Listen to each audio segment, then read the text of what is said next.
તમે આ સાધુ અને વીછીની જે વાત કરી, તો વીછી એનો સ્વભાવ મૂકતો નથી, સાધુ એનો સ્વભાવ મૂકતા. કારણ કે મોટા ભાગે જીવ ઉપર ઉઠવા તો માગે છે, પણ સ્વભાવમાંથી ઉપર ઉઠી નથી શકતા. મહેનત તો છે જ બધાની, પણ જેટલી મહેનત કરવી જોઈએ એટલી નથી. કારણ કે સંપૂર્ણ 100% મહેનત ક્યારે કરે કે એને પોતાની કિંમત થવી જોઈએ. કારણ કે માયાનો, વિષયોનો અને સંસારનો પ્રભાવ એટલો બધો પ્રબળ છે કે વ્યક્તિની તરફ આકર્ષિત થઈ જાય છે.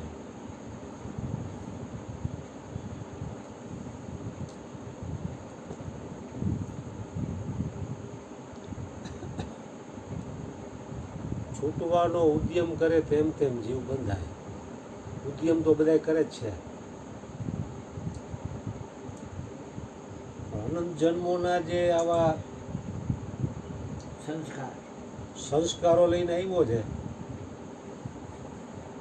તો એના માટે કંઈક મહેનત તો જોઈએ. એમ તો તાત્કાલિક તો છૂટી જાય એવું નથી.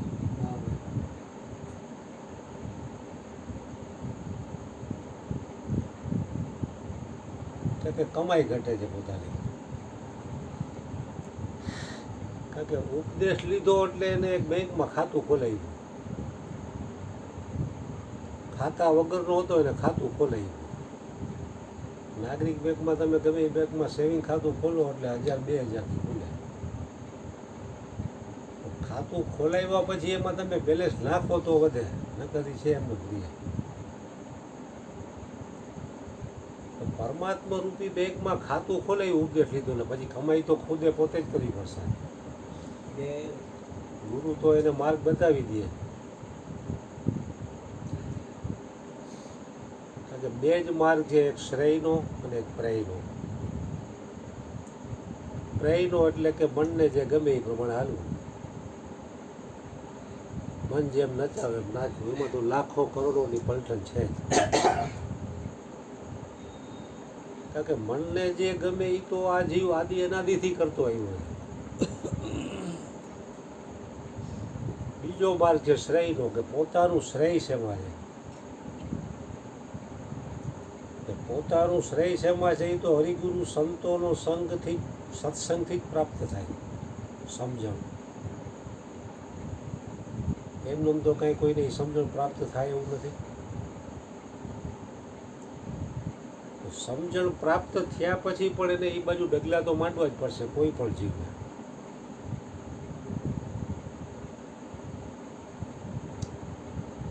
કારણ કે સંસારનું આકર્ષણ એટલું બધું છે કે વ્યક્તિ છે ને એ તરફ બધું ખેંચાઈ જાય છે. પેલું પ્રાધાન્ય જેને દેવું જોઈએ નથી દઈ શકાતો. કોનું પલ્લું ભારી થઈ જાય છે.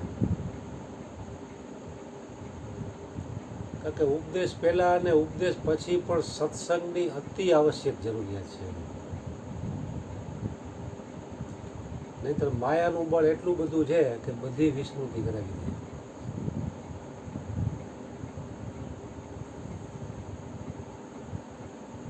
પાણી ઢોળો એટલે એનો સહજ સ્વભાવ છે કે નીચી તરફ જ જાય. એમાં કોઈ મહેનત નથી, ઉપર ઉઠવામાં જ મહેનત છે. ઉપર ઉઠવામાં પોતાની કિંમત જ્યારે સમજાય ત્યારે માણસ એમાં પગલાં માંડે ને.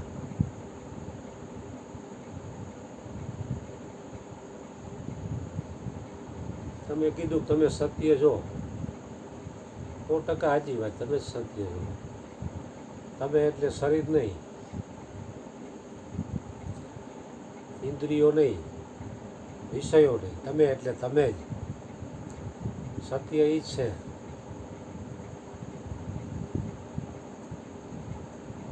અર્જુન બાપાએ કહેતા ને, સત્યા થઈને સતમાં ખેલો, સતની સદા સવાય. બાળના ચરણે સિદ્ધપીર રામદેવ બોલ્યા કે સતની આગળ બીજું નથી કાંઈ.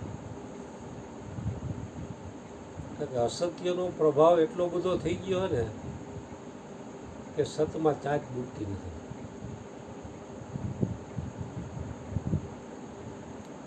આત્મભ્રાંતિ સમ રોગ નહીં.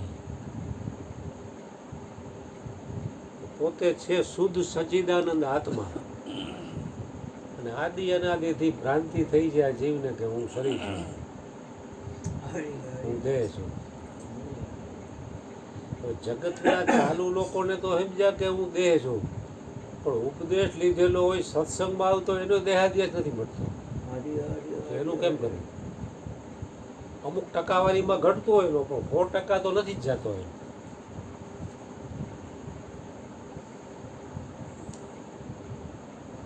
આત્મભ્રાંતિ સમ રોગ નહીં, સદગુરુ વૈદ સુજાણ. કારણ કે સદગુરુ છે એ આના વૈદ છે. સુજાણ એટલે સારી રીતે જાણવાવાળા. હવે માર્ગ તો બતાવી દે છે એના ચરણે જેટલા આવે એને, પણ એમાં આવે કઈ વ્યક્તિ કઈ ગતિથી હાલે છે એની ઉપર આધાર છે.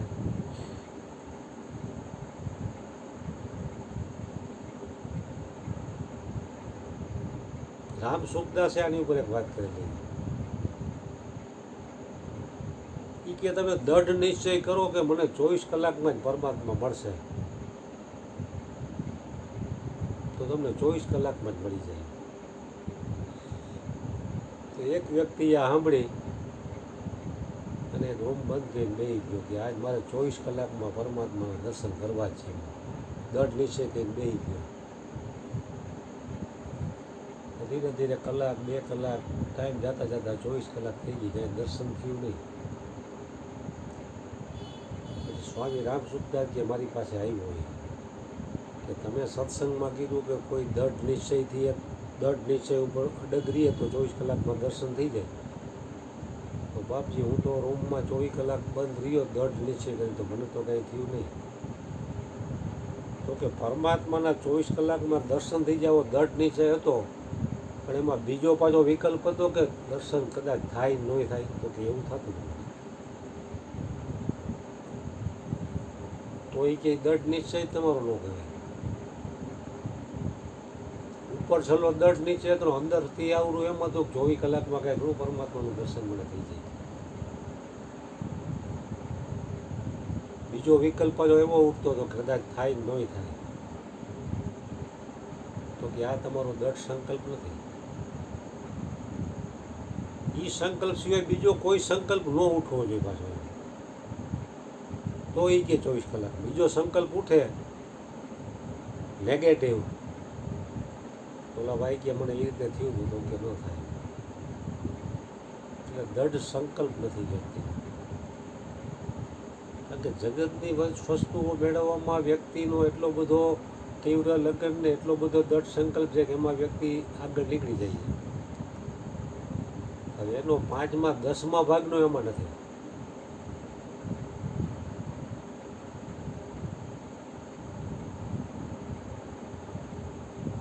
એ જ્યારે એને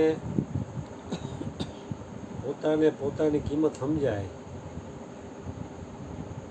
અને આત્મકલ્યાણ તરફની એની રુચિ જેટલી વધતી જાય એટલો એ વ્યક્તિ આગળ વધે.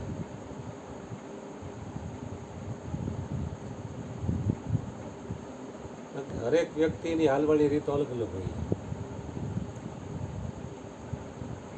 તમે લોકો બચપનથી જ આ લાઈનમાં છો, આખો જન્મારો કાઢી નાખવાનો. બાપુને 75 ને તમને 65-60 વર્ષ થઈ ગયા. અહીંયા તમારી આટલી થોડીક ઊંચી સ્થિતિ બની છે.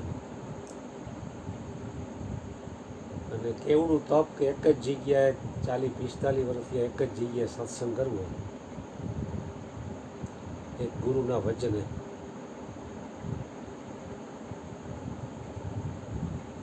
તો એ કેટલું કઠિન કામ કહેવાય.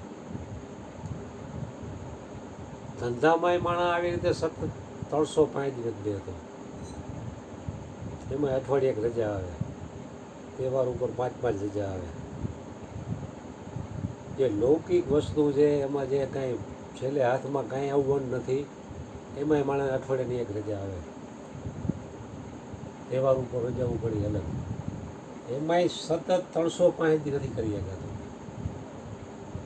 નાશવંત કમાણીમાંય તો શાશ્વતમાં તમે 40-45 વર્ષ થયા એક જ જગ્યાએ બેહવું, કોઈ આવે કે ન આવે, સત્સંગ કરવો એ ગુરુની કૃપા કહેવાય મોટી. નહીંતર આ શક્ય જ નથી અઠાણના સમયમાં. મોટા મોટા વિશાળ આશ્રમો જગ્યાઓ આ છે તે છે તો અહીંયા મહિનામાં એકાદો પ્રોગ્રામ હોય, અને એ ભજનીકો આવે ને પૈસા ઉઠે, સત્સંગના નામે કાંઈ ન હોય. ત્રંબા પાંચ ઓલી જગ્યા છે પાદરના હનુમાન, ઘણા ટાઈમ પહેલાં એકવાર જવાનું થયું હતું મારે. ત્યાં કોઈક લુવાણાના બાપુ છે, હું મારો આડું પર ગયા હતા મળવા. મને આ સત્સંગ તો કે ના ના, આ બધા આવે નહીં, વાતો કરીને સત્સંગ. કે તમે અહીંયા આવ્યા ને આપણે જે વાત કરી સત્સંગ, બીજો સત્સંગ કે શું હોય. આ હનુમાન જયંતિથી આવતી હનુમાન જયંતિ અહીંયા પ્રોગ્રામ હોય મોટો, 5-7-10 હજાર માણસો જમે, અને ફાળો દેવાવાળા ફાળા દે અને જમણવાર હોય, બાકી કાંઈ. એવડી વિશાળ જગ્યા છે પાદરના હનુમાન.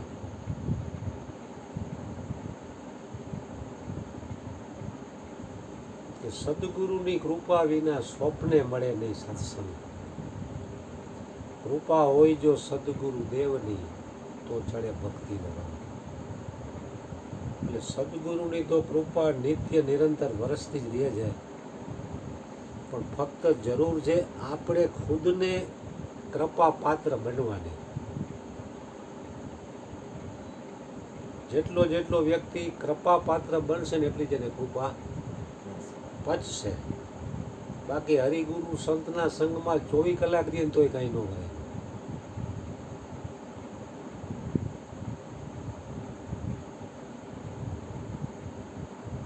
અને કૃપા પચાવવા માટે ખુદે જ હાલવું પડે, એમાં ગુરુ કાંઈ કરી ન શકે.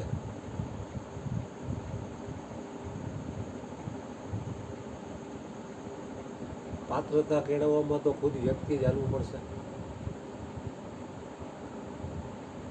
તો એ બધી તો વાત દૂરની થઈ, પણ અટાણે 5 સિલનનું પાલન કરવાવાળા વ્યક્તિ ઓછા છે. એટલે પહેલાં તો એને માણા બનાવવો પડે. મનુષ્ય બને પછી પરમાત્મા નક્કી થાય ને.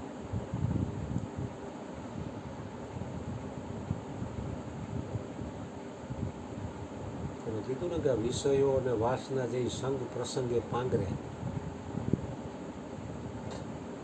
એવો કંઈ પ્રસંગ આવે એ તરત ખેંચાઈ જાય બાજુ. સતત જો સત્સંગનો અભ્યાસ હોય અને પોતાના તરફ થોડું ઘણું લક્ષ ગયું હોય તો વ્યક્તિ બચી શકે.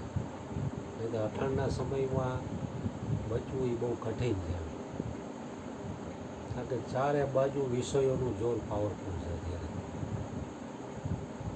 સાચી વાત કોઈ કરવાય માગતું નથી, સાંભળવાય કોઈ માગતું નથી. ટીવીમાં સત્સંગની ચેનલ ચાલુ કરો ને તો આ એક બાજુ રહી જાય માણસો. સત્સંગમાં જવું તો એક બાજુ રહ્યો, ટીવીમાં કોઈનું સત્સંગમાં રસ નથી.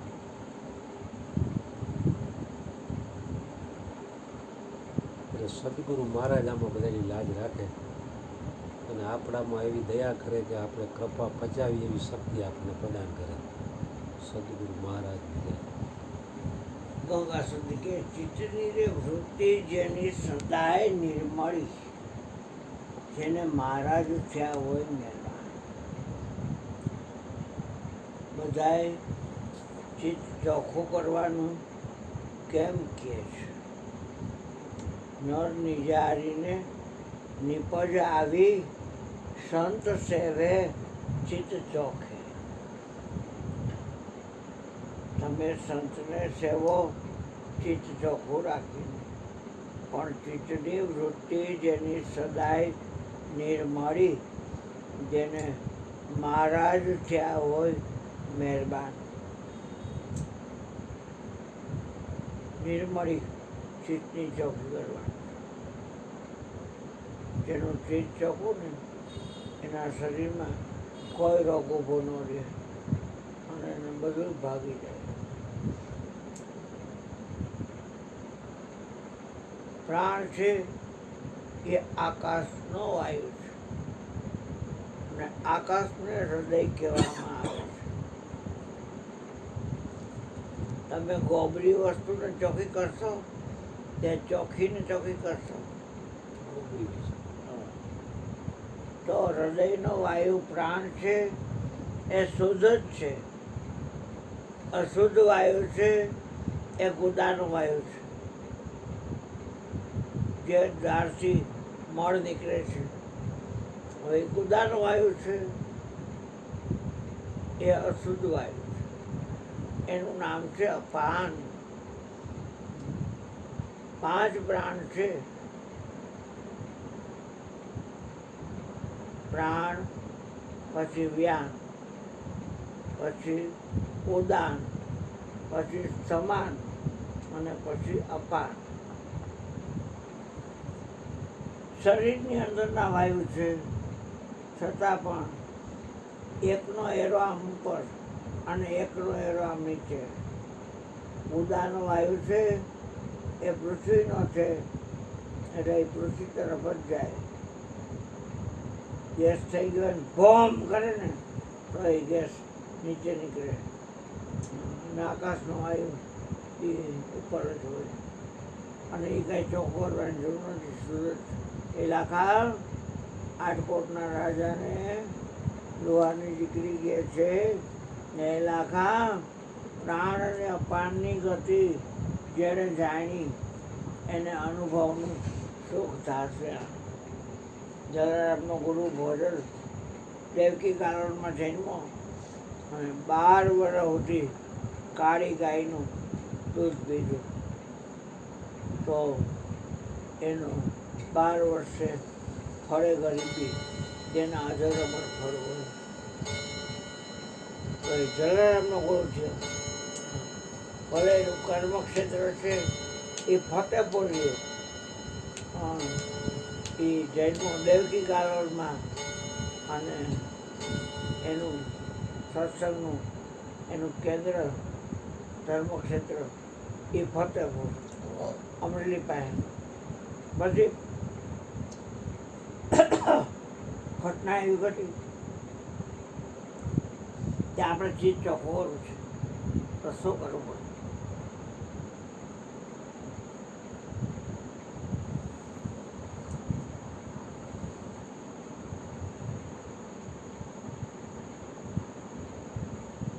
ઘણા એવા સત્રો થઈ ગયા કે પયો આહારી હોય.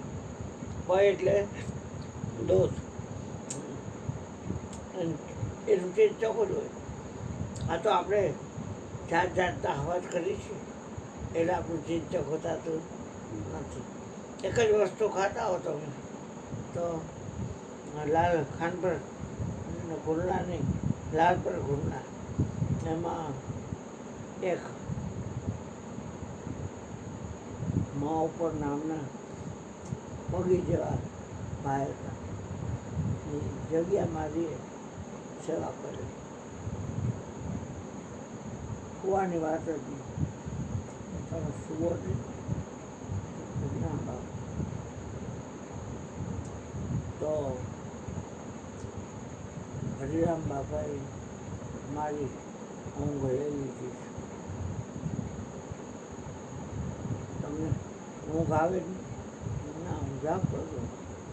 મને રૂપાના જાપ થઈ રહ્યા છે. નિંદ્રા કઈ કરે છે? જપવા પડે છે, જપવો પડે છે. તો ના, કઈ જાપ મને જઈ રહ્યા છે.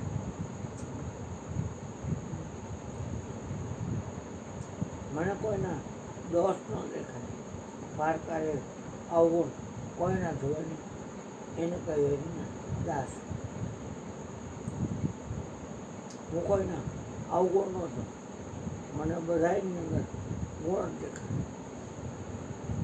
એનું કારણ તો કે ડાઇનિંગ ટેબલ 1000 છે, અને એમાં ફોરેનરો આવે અને બધા વ્યંજન બનાવે છે, ખાવાનું બનાવે, બધા ખાય.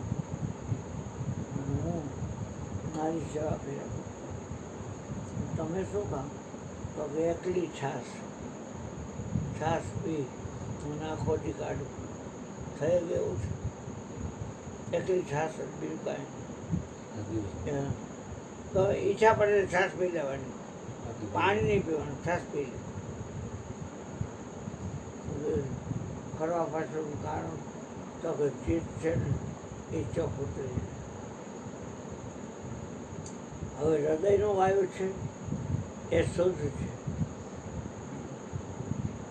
હૃદયમાં જો તપાસીને છુપાય લો ખજાનો. આ છોકરો પૈસા આપતો વિચાર કેટલો ભાવો મારતો, માં જાય ગાંઠિયા કરે, જલેબી કરે, હમણાં કરે શું છે તો બાલાજીમાં બુંદી કરે છે. તો એની પાસે તો આજ ને હૃદયનો ખજાનો પાઈ નથી છે તે કાં ખોલતો નથી. હૃદયમાં જો તપાસીને છુપાય લો ખજાનો. શું તોડવાનો હોય કોઈના? અને બાયડી છે ને આપણને હોય તો ગમે એ મેરેજ વિરોધ આવતી હોય તે ગમે એ કરતી હોય તારા કરતા હું વિશેષ કમાવું. કબીર સમજાગ નિર્જના. ધનવંતા નહીં કોઈ. ધનવંતા તારા કબાટમાં કેટલા પૈસા છે તને ખબર હોય કે નહીં? હું તારી એકમાં જો મારે એકમાં કરો કે નહીં કે જુદો આયા હોતા અહીંયા લેવો ત્યાં લેવો અને અહીંયા હોતા કે એક જ એમ. હા તો ખબર હોય કે નહીં? તો ઠાકોરને પૂરો કરવાનું ક્યાં આવે છે? એક વાત છે તને કાંઈ કહેતો નથી બેન. ઠાકોરને પૂરો કરવાનું ક્યાં આવે છે? હે હા છતાંય ડેમ પાસે રાતો અઘેડો થાય છે. એ અઘેડો અમે ખીર કરીને ખાવું ગાયનું દૂધ. એટલે ધીમે ધીમે કરતાં કરતાં તમારા ઉદા માર્ગમાં જે મળ છે એ શુદ્ધ થઈ જાય. એ ક્યારેય અશુદ્ધ હોતો નથી. એટલે એ થઈ જાય શુદ્ધ. એ લાખા પ્રાણને અપારની ગતિ જેને જાણી એને અનુભવનું સુખ થાય છે. શરૂઆતમાં તો પ્રાણ અપાનના જડબા તોડી નાખે. અપાન છે એ પ્રાણના જડબા તોડી નાખે. બે બાંધે. કેવા દરિયો છે એ એમ મીઠું પાણી સ્વીકારે નહીં. બધી નદીમાંથી કેવું પાણી આવે? મીઠું. એટલે શરૂઆતમાં તો દરિયો એને કાઢે જ, પણ પછી એમ થાય કે ગમે એમ તો મારી બાયડી છે ને એ 999 એરિયા ને એને બધી આવતી રહ્યો આવતી હાલો પાછું બા ઉભા લઈ લઉં હારી ગણ આપી દઉં તમને બધીને અરે લઈ લે. અને હવા વેચની તો થઈ જાય. પછી હારા પુરુષના જે હોય ને અહંકાર એને બાયુ છે ને એ નમાડી દઈએ. બાયુ નમાડી બાયુને હારે વખાણ કરાય બીજું કાંઈ કરાય નહીં. બહુ હારા બહુ હારા બહુ હારા એના ગુણ ન ગવાય. કારણ કે અપાન છે સ્ત્રી છે અને પ્રાણ છે એ વાયુ છે એ આકાશનો છે. હા તો અઘેડો રસ પહેલાં તો કાદરભાઈને ચોખા મળતા 50 ગ્રામ બહુ મોંઘા મળે. લઈને તમે દૂધ પિયર હોય દૂધનું ઘરનું હોય તો ખાઓ તો બીજું કાંઈ ખવાય નહીં. એ અપામાં જેવો શુદ્ધ થઈ જાય ને એટલે આમ બેઠા બેઠા ભૂપેન્દ્રભાઈને આવી જાય છે ને એવી નીંદર આવી જાય. પણ એ યોગ નિંદ્રા કહેવાય. પ્રાણ અપાનમાં ગયરો, અપાન પ્રાણમાં ગયો. 10મો દ્વાર ખોલ્યો. બકનારના ઘાટ ઉલટ્યા. પીઓના મિરસ પ્યાલા મનાવી લ્યો ગુરુજી મહિના મતવાલા. પ્રાણ અપાન ઘાટ ઉલટ્યા. પીઓના મિરસ પ્યાલા મનાવી લ્યો ગુરુજી મહિના છે મતવાલા. તો અપા માર્ગ છે ખુદાનું આવ્યું છે અને એને શુદ્ધ કરવાનું છે. જો તમે એક જ વસ્તુ ગ્રહણ કરો, તમારું મન કબજે હોય તો બીજું કાંઈ ખાવ જ નહીં. ગમે એવી સલાહ દે તો ખાતર ખાવો છે, નહીં ખાવ તો તમારું ચીજ ચોખ્ખું થઈ જાય. ચીજ ચોખ્ખું થઈ જાય, બગડ્યું હોય તો બધું સારું થઈ જાય. તમારે કાંઈ કરવું પડે, તમારા કારખાનામાં સ્ટાફ હોય એ બધું કરે કે તમે કરો. તો પછી વાત સમજાય ન જાય કે તમે આત્મા છો ને, અને આ શરીર છે એમાં જેટલા શાસ્ત્રજ્ઞ એમાં જે કોઈ છે એ તમારો સ્ટાફ છે. એ બધું કરે, તમારે કાંઈ કરવું પડે. હાલો છું મહારાજ, હાલો એક ભજન ગાવો, કનૈયો નાના કાકા